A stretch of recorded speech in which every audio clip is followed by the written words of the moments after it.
నరేష్, నాకు ఈ మధ్యకాలంలో ఇక్కడ అక్కడక్కడ కొన్ని ఎర్రగా మనకు మెరుస్తున్నట్టుగా కనిపించేటువంటి పురుగులు ఉన్నాయి.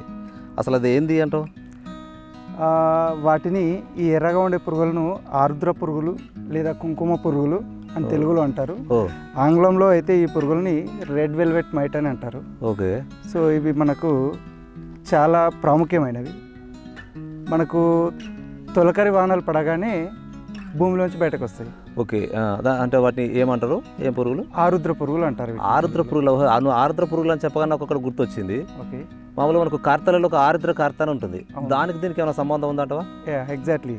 సో వాటికి ఆ పేరుకు ఈ ఆరుద్ర కార్తకు సంబంధం ఎంతైనా ఉంది. ఎందుకంటే మనకు తెలుగు ఆస్ట్రాలజీలో 27 నక్షత్రాలు ఉంటాయి. సో ఆ 27 నక్షత్రాల్లో ఒక నక్షత్రం ఆరుద్ర నక్షత్రం ఉంటుంది. సో మన జ్యోతిష్యంలో ఏ విధంగా 27 నక్షత్రాలను అయితే ఉపయోగిస్తారో అవే 27 నక్షత్రాలను మన తెలుగు రైతులు 27 కార్తెలుగా భావిస్తారు. సో ఒక సంవత్సరానికి 27 కార్తెలుగా భావిస్తారు. ఆ 27 కార్తెల్లో 6వదే ఈ ఆరుద్ర కార్తె. సో ఈ ఆరుద్ర కార్తె అనేది ఈ తెలుగు రైతులకు చాలా ముఖ్యమైనది. ఎందుకంటే తొలకరి జల్లులు అనేవి ఫస్ట్ ఆరుద్ర కార్తెలోనే మనకు వస్తాయి. తొలకరి జల్లులు అనేవి ఆరుద్ర కార్తెలు వస్తాయి. కాబట్టి ఈ ఆరుద్ర కార్తె రైతులకు చాలా ముఖ్యమైనది. ఈ పురుగులు ఏవైతే ఉన్నాయో మనకు ఆరుద్ర పురుగులు, ఈ ఆరుద్ర కార్తెలో మాత్రమే మనకు వెంటనే ఫస్ట్ మొదటి జల్లులు పడగానే బయటకు వస్తాయి. బయటకు వచ్చేసి అవి బయటకు వస్తాయి. బయటకు వచ్చి వాటి పని అవి ఏదో చేసుకొని పోతాయి. ఓకే. అంటే ఇప్పుడు మనకు ఈ బయట కంటే ఎక్కడి నుంచి వస్తాయి? బయటికి భూమి లోపల ఉంటాయి. అవి దాదాపు మనకు భూమి లోపల 30 నుంచి 40 అడుగుల లోపల ఉంటాయి. అంత లోతు నుంచి వస్తాయి. 30 నుంచి 40 అడుగుల లోతులో ఉండి ఎప్పుడైతే తొలకరి జల్లులు వస్తాయి అప్పుడు బయటకు వచ్చేస్తాయి. ఓకే. అంటే ఇప్పుడు ఆర్ద్ర కార్తకు ఆర్ద్ర పురుగులకు సంబంధం ఉంది. కంపల్సరీగా అవి వస్తాయంటే మనకు ఒక వర్షాలు వస్తాయి అనేటువంటి ఒక నమ్మకం రైతులకు. రైతులు ముఖ్యంగా నమ్మేది ఏంటంటే ఈ ఆరుద్ర కార్తెలో పడిన తొలకరి జల్లుల తర్వాత ఇమ్మీడియట్ గా వాళ్ళు ఎప్పుడైతే వీటిని చూస్తారో దీన్ని ఒక శుభసూచకంగా భావిస్తారు. సో ఎప్పుడైతే మనకు ఆరుద్ర కార్తెలో ఈ పురుగులు కనిపిస్తాయో రైతులు దాన్ని శుభసూచకంగా భావించి వర్షాలు ఎక్కువగా పడతాయని వాళ్ళు నమ్ముతారు. అదేవిధంగా పంటలు ఎక్కువ పడతాయని వాళ్ళు నమ్ముతారు. ఓకే. అంటే అసలు బొరియల నుంచి బయటకు వస్తాయి అంటావు? అంటే ఎందుకు ఆ సీజన్లోనే బయటకు ఎందుకు రావాలి? ఇది చాలా ముఖ్యమైన క్వశ్చన్.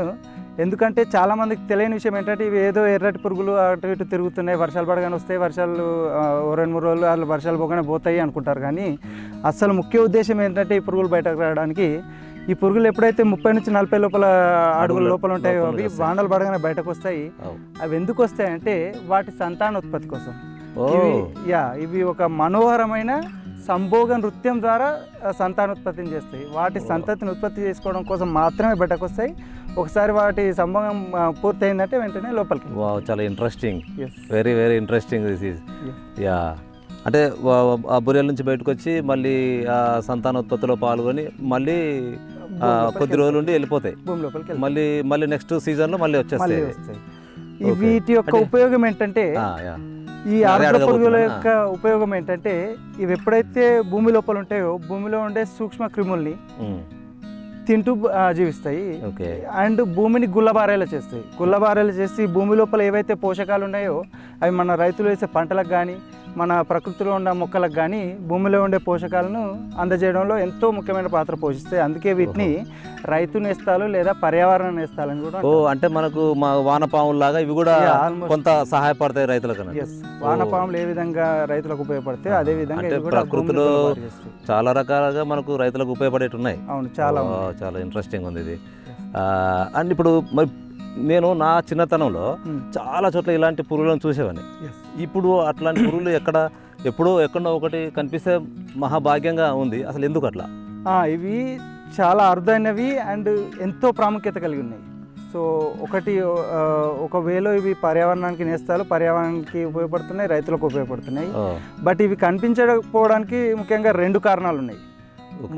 మొదటి కారణం వచ్చేసి మన పంట పొలాల్లో కానీ తోటల్లో కానీ మితిమీరిన క్రిమి సంహారకాల వాడకం ఒకటి పెరిగిపోయింది. అదేవిధంగా మితిమీరిన రసాయన ఎరువుల వాడకం పెరిగిపోయింది. ఇది ముఖ్యంగా ఈ పురుగులు అంతరించిపోవడానికి కారణమవుతుంది. ఇది ప్రధానమైన కారణం. రెండవ కారణం ఏంటంటే ఈ పురుగులు మన వైద్యశాస్త్రంలో, ఆయుర్వేద శాస్త్రంలో చాలా ప్రాముఖ్యత కలిగి ఉన్నాయి. అవునా? వీటికి చాలా ప్రాముఖ్యత ఉంది. ఇవి ఏ విధంగా ఉపయోగపడతాయి అంటే లైంగిక సమస్యలను దూరం చేసే ఆయుర్వేద మందుల్లో వీటిని వాడతారు. అంటే ఓకే, అంటే పురుషులలో స్త్రీలలో వచ్చే లైంగిక సమస్యలు కొన్ని సంతానోత్పత్తి సంబంధ డిసీజులను తగ్గించడమే కాకుండా సంతానోత్పత్తిని పెంపొందించే దాంట్లో వీటి ప్రాముఖ్యత ఉంది. అందుకే వీటిని వాటిలో ఎక్కువగా వాడుతున్నారు. మంచి. అదే విధంగా మన పక్షవాత రోగులు ఉంటారు కదా. అవును అవును. సో పెరాలసిస్ ఎవరికైతే వస్తుందో, పెరాలసిస్ వచ్చే రోగులలో వాడే తైలాలలో ఆరు నూనెలలో వీటి నూనెను వాడతారు. వీటి నుండి తీసిన నూనెను పెరాలసిస్ వచ్చిన రోగులలో వాడి నయం చేసుకోవచ్చు. సో అందుకనే ఇప్పుడు వీటి సంఖ్య విపరీతంగా తగ్గిపోయిందని చెప్పి ఈ మధ్య కాలంలో కొన్ని పాశ్చాత్య దేశాల్లో వేరే ఇతర దేశాల్లో పాన్లు ఉంటాయి కదా, మనం తినే పాన్, ఆ పాన్లలో కూడా దీన్ని పెట్టి తింటున్నారు. సో దానివల్ల వీటి స్మగ్లింగ్ అనేది ఎక్కువ పెరిగిపోయింది.